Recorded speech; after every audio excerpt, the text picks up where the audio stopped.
जय हिंद। आप देख रहे हैं न्यूज एस और मैं युवा सिंह। आपका पुनः स्वागत है न्यूज एस में। आपको बता दें कि साजिद इकबाल बिहार, क्या बात है, बहुत बढ़िया। उन्होंने संघर्ष इतना किया है और इतना अच्छा काम कर रहे हैं कि कुछ कहना ही उनके लिए बहुत छोटा पड़ेगा। आपको बता दें कि उन्होंने अख्तरुल इस्लाम शाहीन, जो सदस्य बिहार सभा के विधानसभा के हैं समस्तीपुर से, उन्होंने एक पत्र बोला कि सर आप मुख्यमंत्री को लिखिए जिससे हम शिक्षा प्रेरकों को कहीं ना कहीं न्याय मिल सके।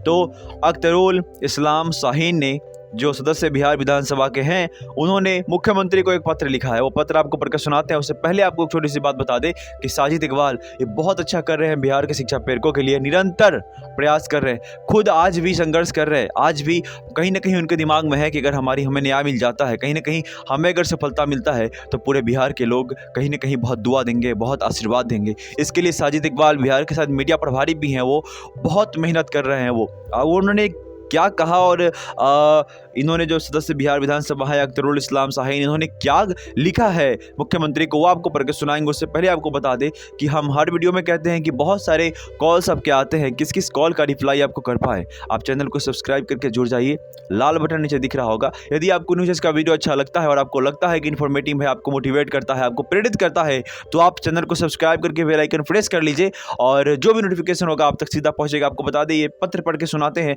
और ये पत्र मुझे लगता है काफ़ी मोटिवेटेड है, क्योंकि अब देखने को बिहार में मिल रहा है कि जो भी शिक्षा प्रेरक है वो सदस्य बिहार विधानसभा को जरूर एक पत्र दे रहे। इससे पहले भी एक वीडियो में मैंने बताया था आपको। तो कहीं ना कहीं मुख्यमंत्री मतलब विधायक जी, सांसद जी और ये सदस्य बिहार विधानसभा, इन सारे लोगों को और मुख्यमंत्री, उप मुख्यमंत्री को, सारे लोगों को ज्ञापन दिया जा रहा है। आप समझ रहे हैं? मतलब ये लोग पूरा ठान लिए कि भैया जब तक न्याय दोगे नहीं हम चुप बैठेंगे नहीं। यह स्पष्टीकरण हो गया है, क्योंकि इन लोगों ने सोचा है कि जितना संघर्ष सब पहले कर रखे हैं अब थोड़ा सा करना है। मैंने बताया था आपको, आपने एक लंबी सुरंग खोद रखा है, एक परत बचा है मिट्टी का जिसको ढाना बचा है, आपने ढा दिया, आपको न्याय मिल जाएगा, इसलिए घबराना नहीं है। इस पत्र में क्या लिखा है आपको पढ़कर सुनाते हैं। इसमें लिखा है कि सेवा में माननीय मुख्यमंत्री बिहार पटना, विषय प्रेरक एवं समन्वयकों के समायोजन व बकाया राशि का भुगतान के संबंध में। बस वही बातें हैं कि प्रेरक एवं समन्वयकों के बकाया राशि के भुगतान के संबंध में और समायोजन के संबंध में लिखा है कि महाशय माननीय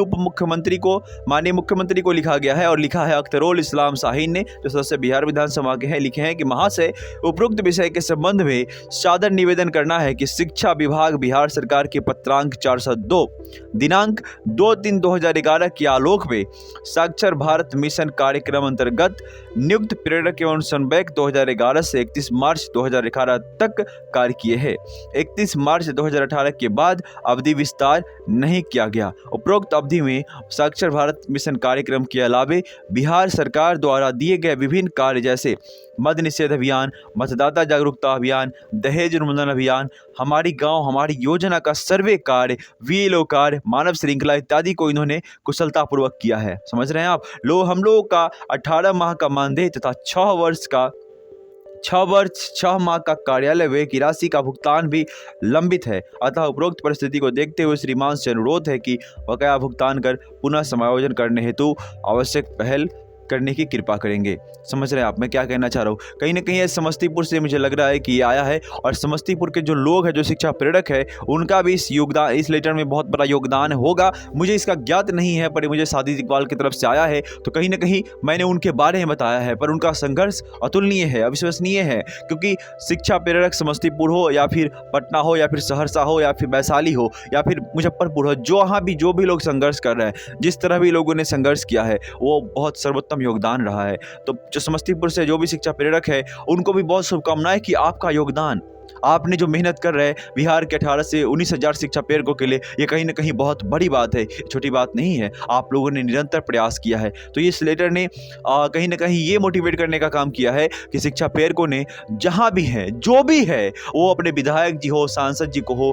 या फिर वहाँ के सदस्य बिहार विधानसभा जो भी हो, उन सारे लोगों को वो जाकर के ज्ञापन दे रहे हैं। ये बहुत बड़ी बात है, छोटी बात नहीं है। और कहीं ना कहीं ये ज्ञात होता है कि आप समझ रहे हैं मैं क्या कहना चाह रहा हूँ। कहीं ना कहीं यह ज्ञात होता है कि आपको कमज़ोर नहीं पड़ना है, आपको बिल्कुल भी हताश नहीं होना है, आपको निराश नहीं होना है, क्योंकि मैं आपको पहले भी बताया हूँ, अब भी बता रहा हूँ कि आपको न्याय मिलना तय है, आपको न्याय मिलने से कोई नहीं रोक सकता। इसका एक ही शाब्दिक अर्थ है और इसका एक ही मतलब यही है कि न्याय मिलने से क्यों नहीं रोक सकता। पहला नंबर चीज़ है कि आपके कार्य धरातल पर हुए हैं। अच्छा, उसके बाद अभी जो भी साक्षरता से जुड़े काम हुए हैं, मैं स्पष्ट नहीं करना चाहूँगा अभी, क्योंकि आप सभी स्पष्ट रूप से समझ रहे हैं कि जो भी साक्षरता का काम भी हुआ है, वो सारे काम में क्या हुआ है, ये पूरा हिंदुस्तान जानता है कि क्या साक्षरता का काम वाकई में धरातल पर हुआ है। कागजी काम से क्या सर मतलब देश और समाज का विकास होगा? कागजी काम से क्या आपको न्याय नहीं मिलेगा? नहीं, कागजी काम हुए हैं, धरातल पर कार्य नहीं हुआ है। अगर धरातल पर कार्य हुआ होता तो कहीं ना कहीं आज बहुत बेहतर होता, लेकिन शिक्षा प्रेरकों ने धरातल पर काम किया है। शिक्षा प्रेरकों ने गांव के असाक्षर लोगों को साक्षर करने का काम किया है। ऐसे लोगों को ज्ञान, ऐसे लोगों के अंदर ज्ञान का दीप जलाया है जिनको अ लिखने तक नहीं आता था। तो कहीं ना कहीं ये सर्वोत्तम योगदान है।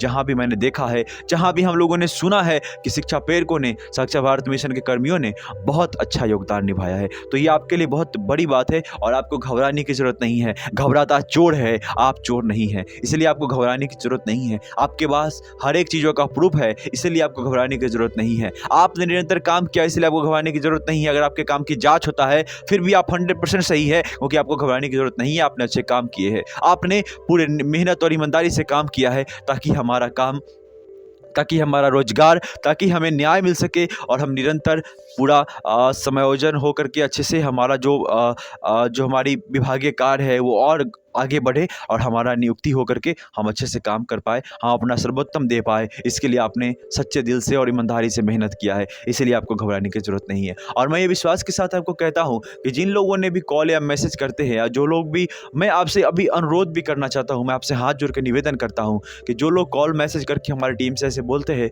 कि सर हमें बहुत डर लगता है, अब होगा कि नहीं होगा, सर हम मन नहीं करता जीने का, सर मन करता है कि हम मर जाएं ऐसे करके, मैं उनसे हाथ जोड़ के निवेदन करना चाहूँगा कि सर आपके परिवार के लोग हैं, आपके अपने लोग हैं, आप उनके लिए सोचिए।